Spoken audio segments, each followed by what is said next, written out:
You're fast.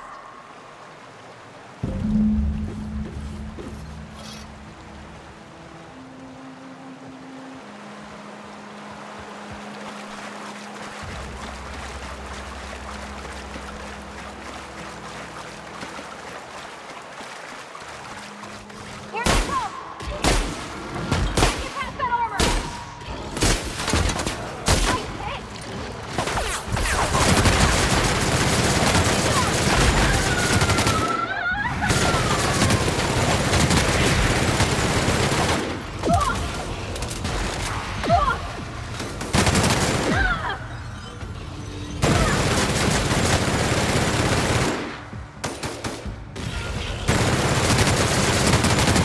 That's the last of them!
Any progress on that matter we discussed?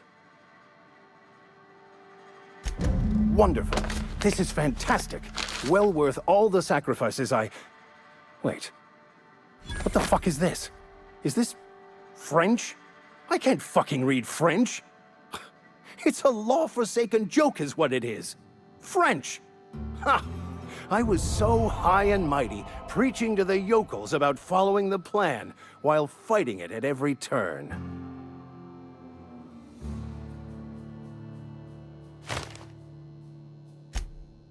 Well, yes.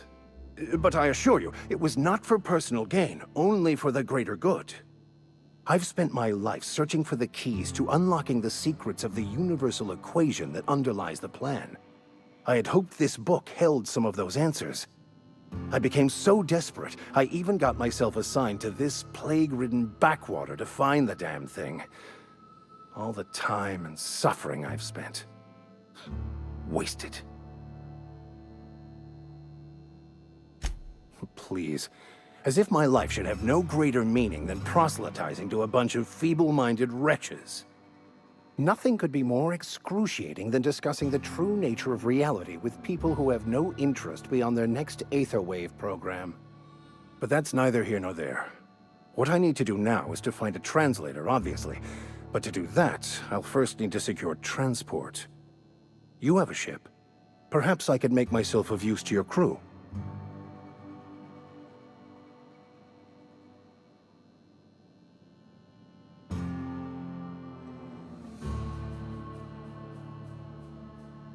Certainly.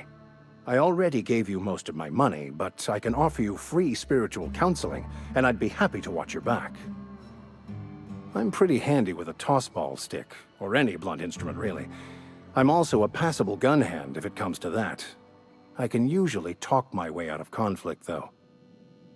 Oh, I'm fairly competent at hacking computers as well.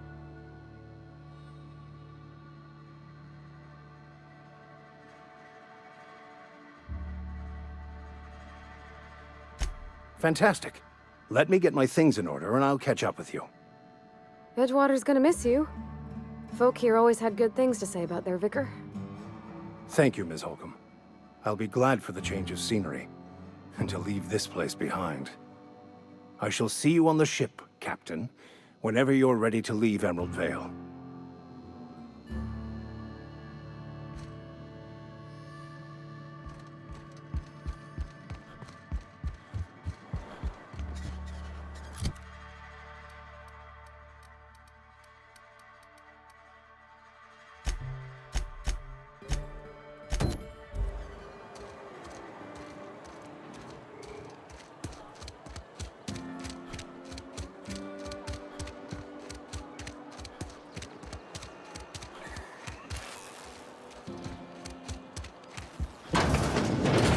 Yes, Mr. Thompson. I'm fine, Mr. Thompson. Never been healthier. Whoa, did Mr. Thompson send you? Well, you tell Mr. Thompson I'll be right at my post. Tomorrow. Bright and early tomorrow. Because I'm definitely not plagued. As spry as a spring chicken. That's old Abernathy.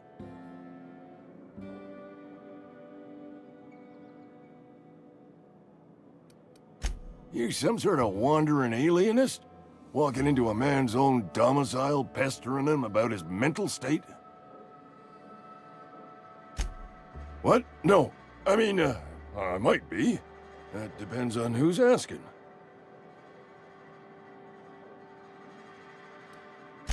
So Silas can afford a hired thug, but I still gotta pay him a burial tax. Silas knows, doesn't he? That's why he sent you. That's why he wants me to pay up. He knows. I'm dying. I'm not long for this world. The date of my expiration is fast approaching, and soon I shall be ushered through the great cannery in the skies. Don't say that, Mr. Abernathy. You still got a couple decades in you. I'd steer clear, Ms. Holcomb. My affliction's bound to be contagious. It's plague. Has to be. Silas knows. He knows I got one foot in my grave, and now he wants to charge me for the other one.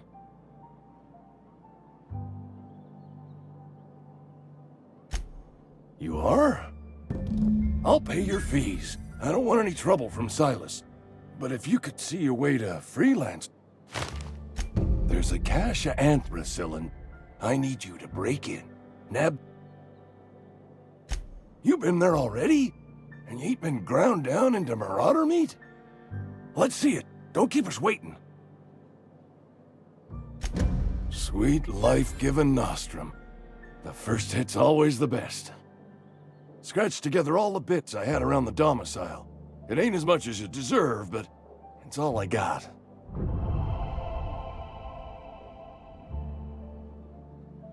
You're wringing the blood out of me. Here.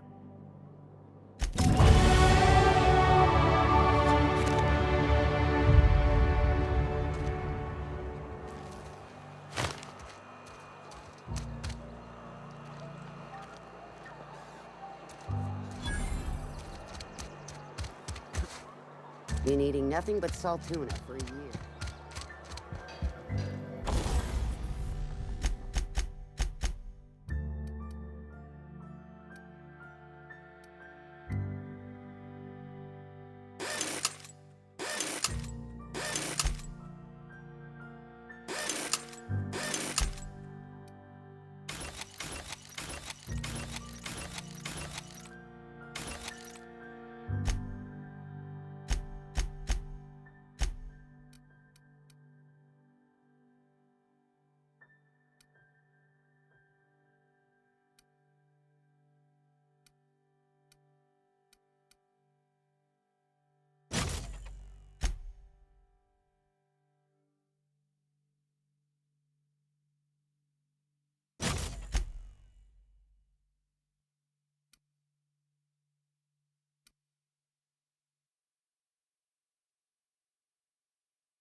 I cut my own hair. Please don't touch anything. Your hands are probably crawling with germs. Physical hygiene recapitulates moral hygiene. Cleanliness is next to lawfulness. So everyone says, until someone forgets to cough into their elbow, and then we're all dying of plague. I'm Conrad. You will report to me if your hair fails to meet Spacer's Choice aesthetic standards. You will also report to me in the event of your death. whereupon I will clean and prepare your remains for interment. Ah, gravesite fees. Silas and I had talked about this at length. I thought I'd made it clear my pecuniary situation precludes the necessary restitutions. As broke as pie crust, friend. Bidless, indigent, destitute. I simply cannot afford it. I am a blemish on the prosperity of our fair settlement. When I expire, I expect Silas to toss my body into a ditch.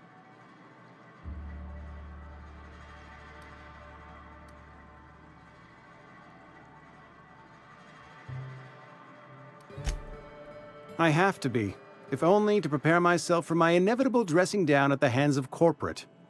Tell Silas I can't afford to pay, and that I fully expect to have my medical rights revoked for this dereliction. With my apologies.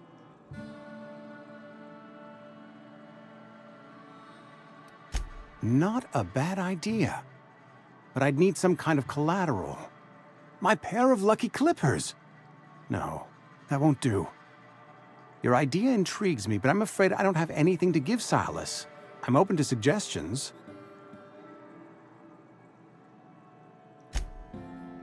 Much obliged. What can I do for you? Oh? Am I in the company of a fellow doctor?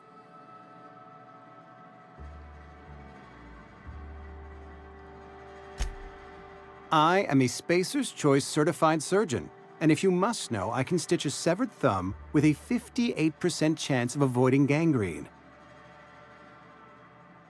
Go ahead.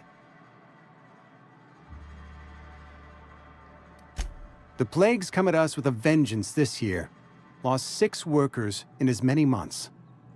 I wouldn't call them good workers, mind you. If they were any good, they'd have been treated. Still, it is a shame. Fever, chills, fatigue, aching, vomiting, an excess of phlegm, a tendency towards belly aching. Company policy, friend. We don't have enough medicine to treat all of us, so we treat the best among us. Mr. Thompson's brainchild. Have you met him yet? Thoughtful-looking fellow, stares out of his office most hours. Edgewater has been good to me. I consider myself privileged to work here. I am never wanting for work, not since the plague started. As the good vicar says, work fortifies the spirit of a man. If you want to feel exhausted, try not having any work.